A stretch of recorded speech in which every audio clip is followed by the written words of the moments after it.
Every Christmas there is a carol concert on the island of Sodor. The town band plays. Lots of people come to sing carols round the Christmas tree. Afterwards there is always a special treat for the children, and this year the Fat Controller wants the party to be an extra special celebration. It was 2 days before the carol concert. The Fat Controller was very busy giving orders for everywhere to be scrubbed and polished, ready for the special night. The engines were all very excited.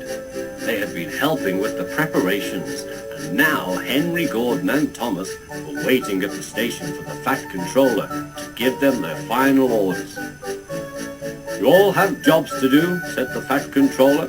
"Henry," he said importantly, "you are in charge of the cards, letters and parcels. Gordon, you will bring the mayor." The Fat Controller paused impressively. "And Thomas, you will have the most important job. I want you to fetch the Christmas tree. Duck will look after Annie and Clarabelle until you get back." Thomas beamed with pride. "Yes, sir," he said. "Will we be able to sing the carols too?" "We'll see," promised the Fat Controller. That night, the other engines sulked in their shed. "Why should Thomas go?" grumbled Henry. "He can't do anything a splendid green engine like me couldn't do." "Nor me," agreed Gordon. "Anyone would think he was special or something." But Thomas didn't care what they said. He had been picked for the most important job. "You're only jealous," he said, and he shut his eyes and went to sleep. Next morning, Thomas set off to fetch the Christmas tree. It would be nice to sing carols again, he sighed as he puffed along on his important mission. Thomas had to go down the line through Edward Station to pick up the tree. The Fat Controller had said that Thomas had to be back by tea time. Thomas picked up the tree safely and set off on the return journey. "I mustn't be late," he thought. "The Fat Controller was relying on me." But it had been snowing again. Large snowdrifts lay ahead, and Thomas was not wearing his snowplow. He whistled bravely and tried to make his way through. He ran into a snowdrift and tried to turn his wheels, but it was no good. He was stuck. Suddenly the wind blew the snow all over him. Thomas was snowed under. Back at the station, it had been snowing too. The workmen rushed off to fetch their shovels to clear a path for the visitors. The other engines waited for Thomas to come back. They waited and waited. "Perhaps he's stuck in a tunnel somewhere," suggested Gordon.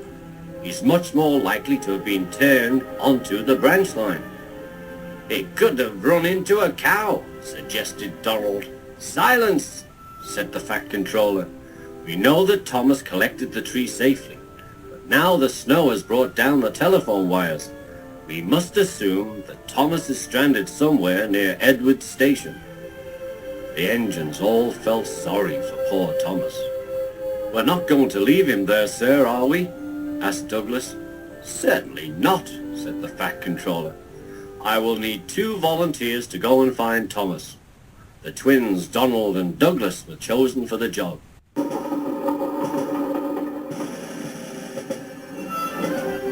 Quickly the men fetched the snowplows, and the driver and fireman checked each one to see that everything was ready for the journey.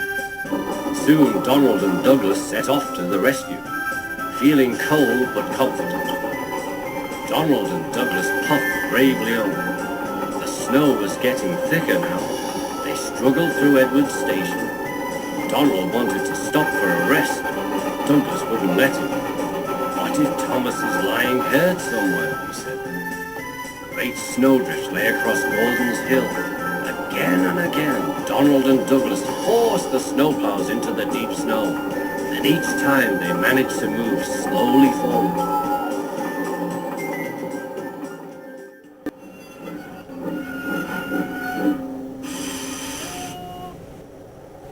What's that? Hissed Douglas. I can hear something. Probably the wind, insisted Donald. Help! Help! No, listen, said Douglas. Help! Over here! Och, it's Thomas! They cried together. Come on, said Douglas. Let's get him out. He must be frozen to his frames in there. The men began to dig the snow away. Thomas's driver and fireman, who had taken shelter in a nearby cottage, came out to help too. It was not long before they had dug Thomas and the missing Christmas tree out of the snow. Thomas was pleased to see the twins, but he was feeling cold and miserable. The men coupled him up behind Donald and Douglas, and they all set off on their journey home.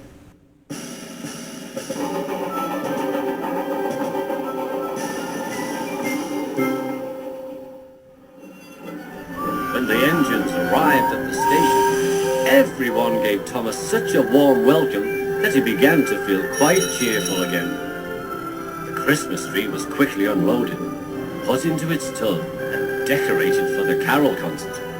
There was a great rush to get the station ready, and by the time the mayor and visitors came crowding in, everything looked splendid.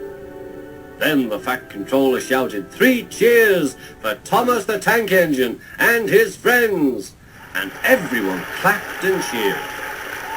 The engines were delighted. Suddenly there was a strange whirring noise.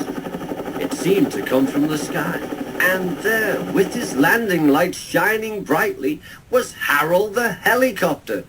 He came down gently in the snow, and out stepped a figure wearing a red cloak. Everyone cheered. It was Father Christmas. He handed out presents to all the children and thanked the engines for rescuing Thomas and saving the missing Christmas tree. Happy Christmas, Thomas, and to all your friends, he said. The carol party was a great success. Afterwards, Thomas and Percy went back to the shed together. It's no fun getting stuck in the snow, whispered Thomas to Percy. But it was worth it for the party. Happy Christmas, Percy. Happy Christmas, everyone.